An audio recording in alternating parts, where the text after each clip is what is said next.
on Texas campuses. Among these, a majority, 292, occurred on high school campuses. What preventative measures do you believe lawmakers can take to help keep our schools safe? And how can we make these measures financially sustainable? And we'll start with Mr. Whitfield.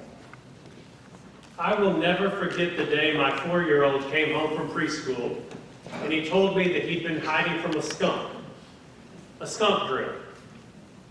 I'll never forget the day my wife came home and told me about the traumatized nature of her students and the other teachers in the school because of the active shooter drill they went through. We are willing for our children to go through those experiences, but we're not willing to implement reasonable regulations like background checks for the private sale of weapons or red flag extreme risk confiscation laws.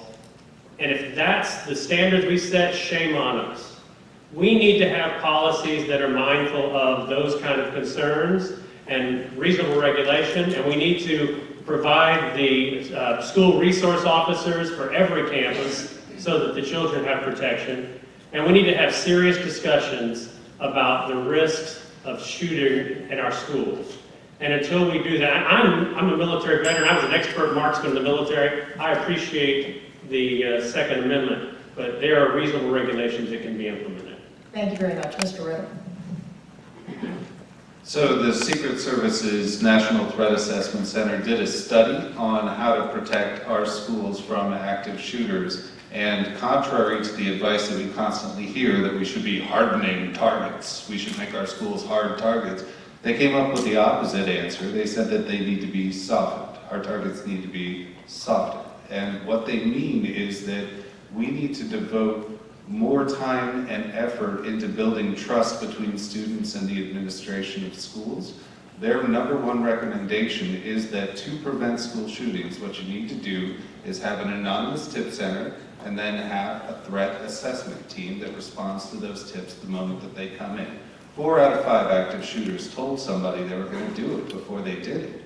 If somebody had enough trust in the school to be able to use the system, notify the teachers that something was going on, the threat assessment team could respond, and that could prevent a shooting. In fact, in some schools that have implemented these anonymous tip systems, it already has prevented a few. So I believe this is necessary, and unfortunately, firearms aren't going away. We need to find the best way to respond to them. Thank you. Mr. Griffin? Yes, thank you, Bob. Clearly, public safety in schools is a very important issue for all of us to address, and I think the current legislature has been holding town halls or public meetings to talk about that since the last session, and I think the other piece of that we can be involved in is work on increasing the partnerships we have with local public safety, whether that be more school resource officers or it's more training for our schools, but I think that's the key to expanding what we can do to help with the public safety piece. Thank you. Thank you, Representative Berthiaume. School shootings and other mass violence episodes have really shocked our collective senses. I've been traveling all over the state. I'm a member of the Mass Violence Prevention and Community Safety Committee that the House created. So we've gone and we visited El Paso and we visited Midland, Odessa. We've had the opportunity to talk with and to still feel a community that has been hurting from a series of mass violent episodes there. We've spoken to folks at Santa Fe ISD that were there at the day of that shooting. Over this time in this period, of course, this has become job number one for your legislature. This past session, we worked on a rather large and I think impactful school safety finance bill that runs the gamut of everything from school hardening to making sure that school districts have plans in place, but also helping to make sure that we provide resources for mental health training, and other items that we can learn. Thank you, Mr. Gillen. So I've been shot at. I've been shot at many a time, and I've seen Marines under my command be wounded as well. And I've called in the CASVAC to get them out of there. I wouldn't wish that scene on any child That's something that's taken me years of training and preparation to be able to deal with and respond to appropriately. It's not something that's meant to be sprung on you. So I feel very deeply, and I have a kind of a personal connection to when we talk about the subject.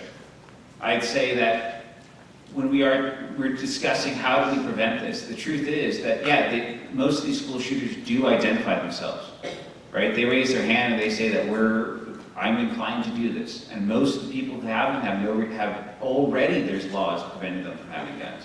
And I think that there's a lot of opportunity here where we can just give resources and give supplies and help connect and have communications between different law enforcement agencies at different levels, so that way we can more quickly identify and then we can prevent these types of shootings before they even begin. Thank you, Ms. Edmondson. I believe that ISDs and communities need to take a more holistic approach towards school safety.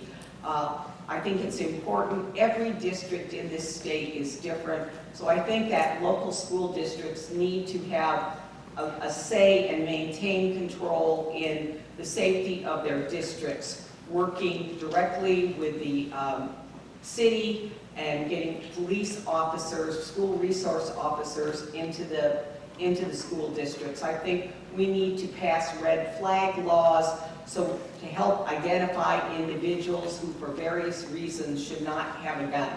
Thank you.